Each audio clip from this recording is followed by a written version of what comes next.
I discovered that there was this whole school of thought that that said our modern icons, especially Jesus Christ, were as mythical as Hercules and Zeus and Athena and Adonis and Thor and all the other gods that we have been taught to almost roundly dismiss because those are just myths. This was the real thing.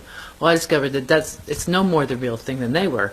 And 5,000 years ago, the believers in those, Osiris, Isis in Egypt, they believed in them as strongly as do the fanatics of Christianity, for example, or the fundamentalists of Christianity today.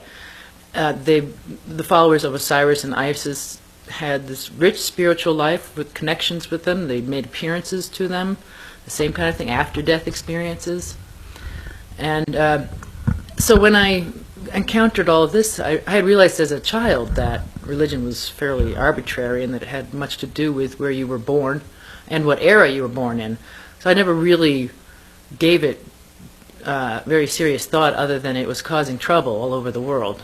And it's caused even a tremendous amount more trouble since I was a child, which I think calls for a great need for this type of work, which is essentially showing that most of the religious ideologies come from the same place and that we are unified people, that these divisions are artificial, and that we certainly should not be harming each other over religious beliefs. So, if you could give some background then on the links between the religions and what you discovered along your many years of journeying this path that has led you to, in essence, a unifying theory about the origins of the religions of the world. Yeah, certainly. The first thing that came in my mind when you were asking about imagery is the Madonna and Child image. It's a very emotionally evocative picture of, in the Western world, we think of Jesus and the Virgin Mary. The Virgin Mary is holding the babe, sometimes suckling him, sometimes just cradling him. You find that image going back to the Ubaid culture in Sumeria, 5,000, 5th millennium BCE. So that imagery is very old and does have to do with a mother and her god son. In other words, a divine mother of a god son. It's not just pictures of the common folk. It is part of mythology or their religion. There's many examples of that in the Egyptian religion with Isis. Isis holding the baby Horus, who happens to be a sun god, S-U-N, sun god. And it's, again, this is not, so I've heard the argument, although that's just a common way to hold your baby. Well, that's true, but it was depicted of gods in the same way it's depicted later in the Christian iconography. So that's one example. The other thing is... May I ask one thing at this point? As you've stated in your work before, many of these were the result of virgin births. Is that correct? Yes, they did consider Isis, for example, was considered a virgin before the Christian era, and the reasons for that are the moon was said to be the receiver of the sun's light, and a new moon was said to be a virgin moon, and the sun would come into her and brighten her up. That was one reason. Another reason was that on December 25th, which many people today know is not the birth of a historical Jesus Christ, but it is the birth of the new sun of the year, that when the sun rose on that day, it was backdropped by the constellation of Virgo, so that they said that the baby son was born in the arms of the Virgin. And that was claimed of a number of gods, including Mithra, which we can directly trace the appearance of that motif in Christianity. We can directly trace that to Mithraism, but also in the Egyptian mythology with Horus and Isis. Isis is made to say on a temple, "I am the virgin who brings forth the sun." It couldn't be clearer than that.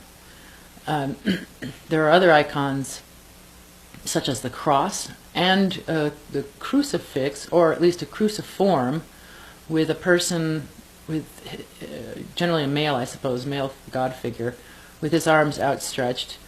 There's actually a female one from Cyprus, predating the Christian era by anywhere from hundreds to a couple of thousand years.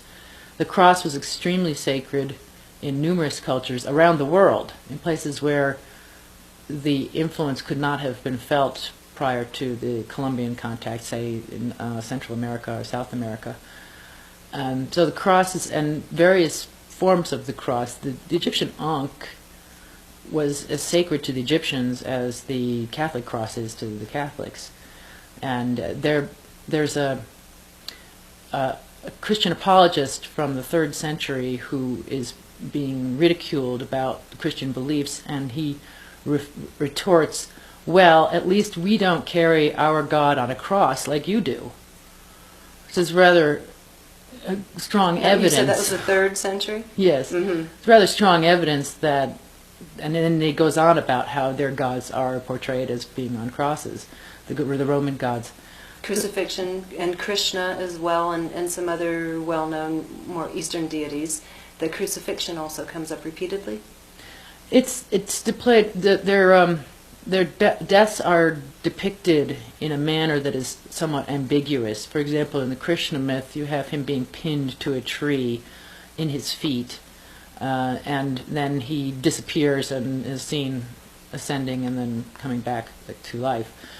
But in less orthodox terms, it has been called a crucifixion. It's the same archetypical sacred king human sacrifice ritual that was performed thousands and thousands of times all over the planet in almost every culture. You find the god pinned to a tree, and sometimes the trees have crossbars in them. Even in ancient India, amongst what they call savages, and they are pretty savage, they had an adjustable cross, and they would tie the thing with the palms and the hand, the nails going through the palms is not a very practical way of crucifying someone because they rip. I know this is a gory subject, but it is the basis of the gospel story, so you kind of have to talk about it. They would actually tie their wrists to this crossbar. So you had what was the Son of God, the representative of the Sun God, being crucified or put on a cross, and then often stabbed in the side with a sharp object, a spear. In the Odin myth, the mistletoe spear he was stabbed with. Those are common themes. In Quetzalcoatl's case, Quetzalcoatl is the Mexican sun god too. There's an image of him on a cross between two thieves. So that is also another motif. And it all starts coming back to what I call astrotheology, or the worship of nature, astro stars, planets, moon. The thieves are considered the night sky that steal the light from the sun. So he's crucified between the thieves.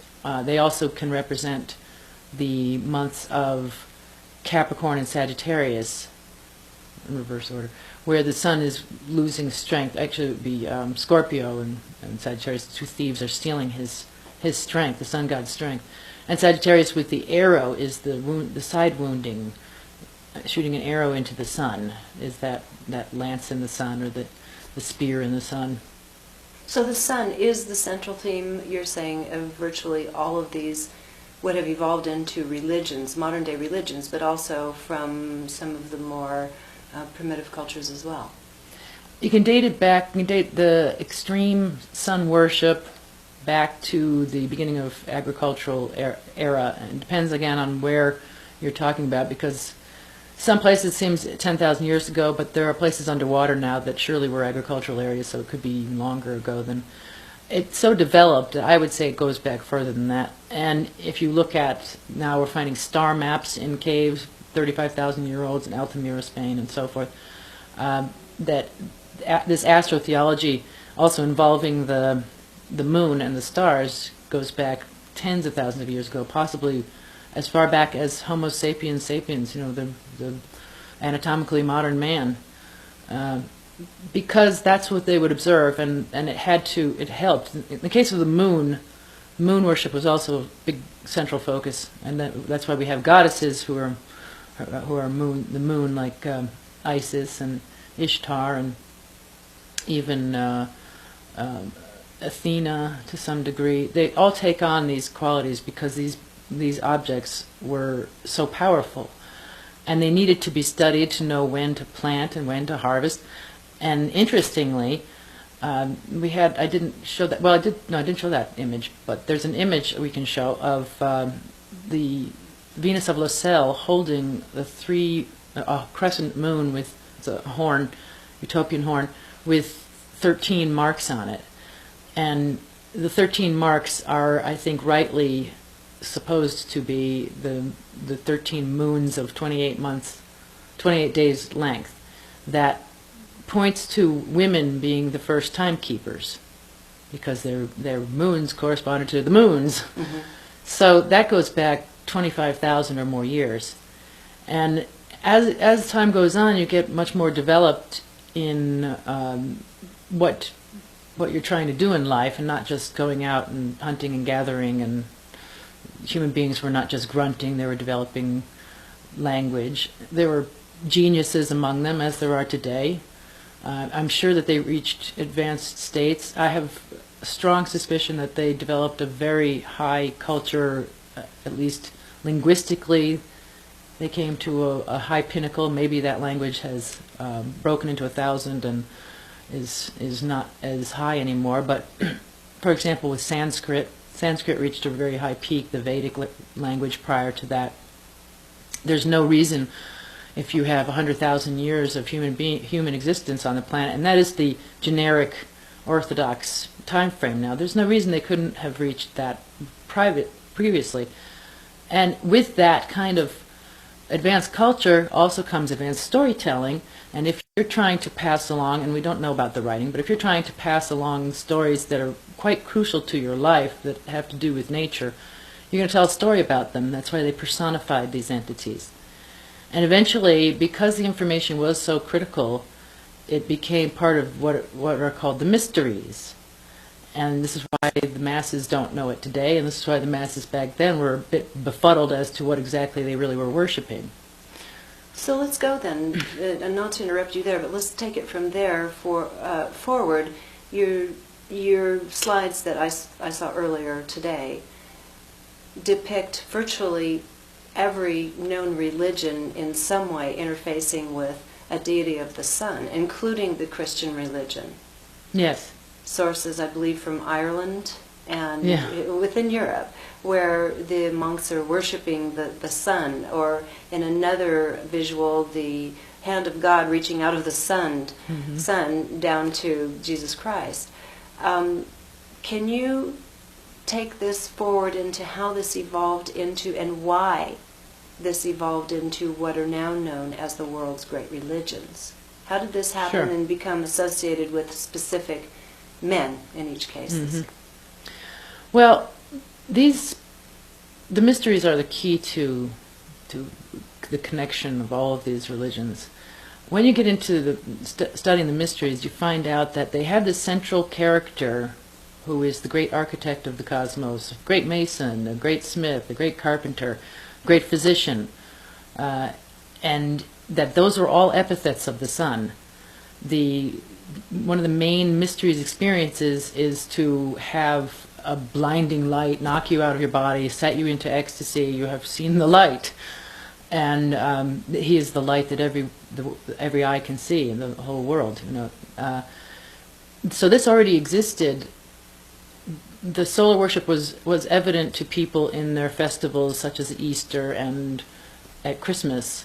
Even the solstices might have been evident to the people at large. But in the mysteries, they would go into greater details about the stories. They developed very specific things. For example, the cock, Peter, who denies Christ 3 times, is Peter. The cock is the cock crowing in the morning.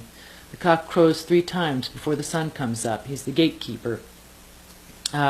This was a motif discovered. People, the cock has crowed 3 times, the sun's about to come up. So what happens is, you had, around the Roman Empire at the time when Christianity was being created, you had all of these themes going around, all these different gods and goddesses, and many of them had taken on solar attributes. the King of Kings, God of Gods, Son of Righteousness, and so forth. All these attributes that were Osiris held just about every one imaginable. He was so powerful. Every god, every priest who had come up with a name for a god or the god had they'd taken it and put it on Osiris. And so you see that you have these very powerful gods. Now, if you were trying to unify an empire, it had been done many times before, you have a couple of options. One is the people will willingly go along with the religion that you impose, but it is religion that's going to do it. You can try a political system, but the people, if they have religious infighting, the political system will probably fall apart. So what they would normally do, and what this is shown throughout the Old Testament actually, when they're trying to unify the tribes there, whoever's got the might at the time will then impose his god. Normally it was a male god. There were some very bloodthirsty periods with the female goddesses too, but let's say Yahweh, the biblical god. He was a local tribal volcano god, and his group of followers happened to be, nastier, more vicious, more powerful physically, sneakier. They took over a town, a village, they decimated it, and then they imposed Yahweh, and they would demote the god, the local god. If they wanted to incorporate the people into their tribe so that they would be bigger and bigger and bigger, which you kind of have to do for survival's sake when you get into that period of history, then they would demote the god into a patriarch or a demigod or an angel, something like that. And this had happened many, many times. This was quite common. This is what you did.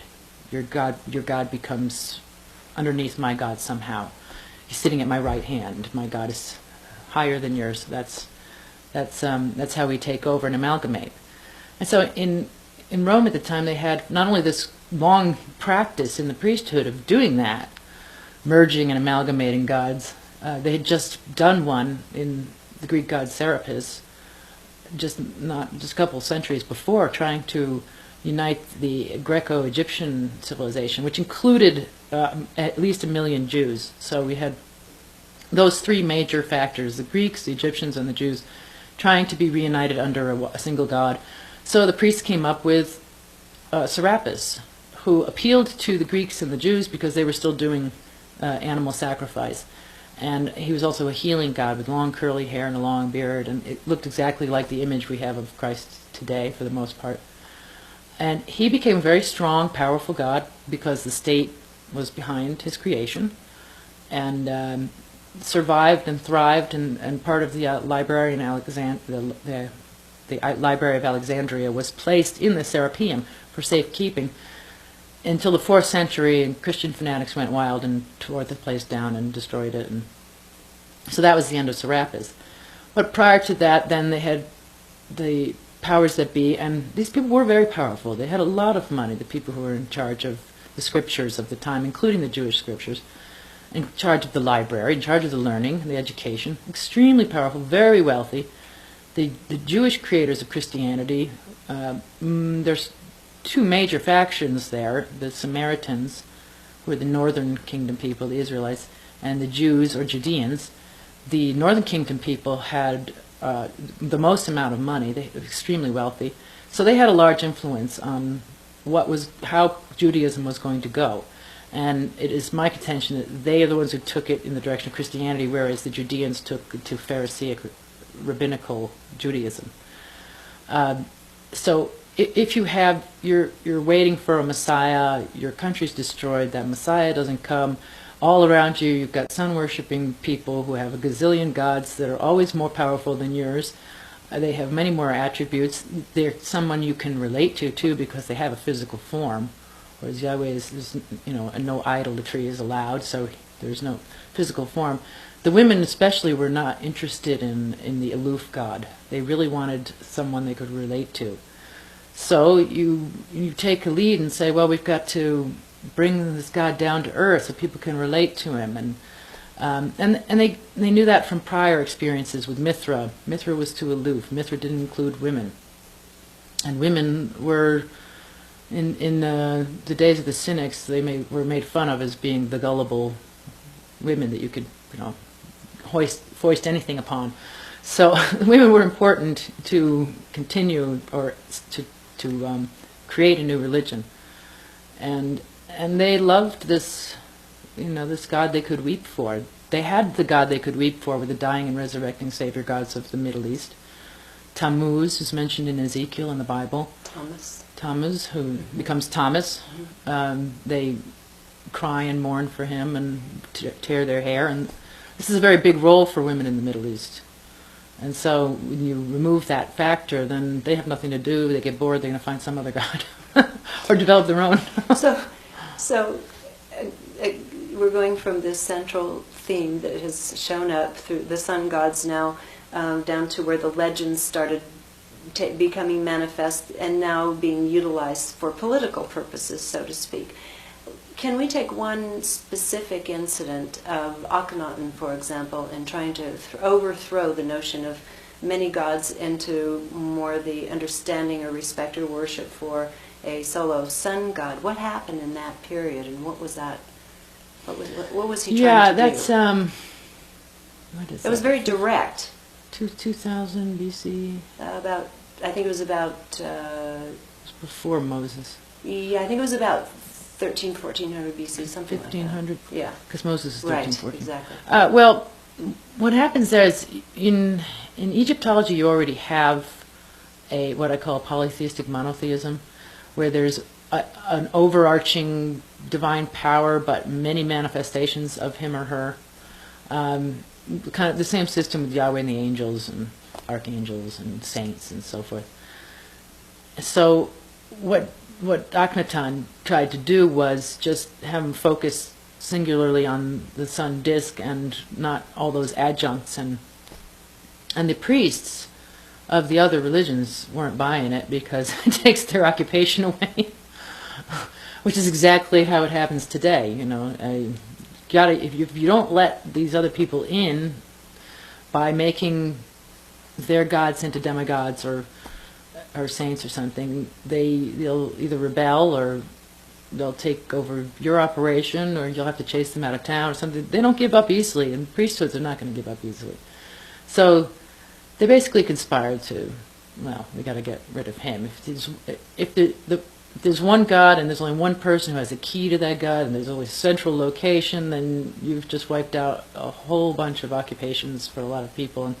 And the priesthood has been a very desirable occupation because it effectively allows the person to avoid all manual labor, which almost everyone had to get engaged in manual labor, except for the priests.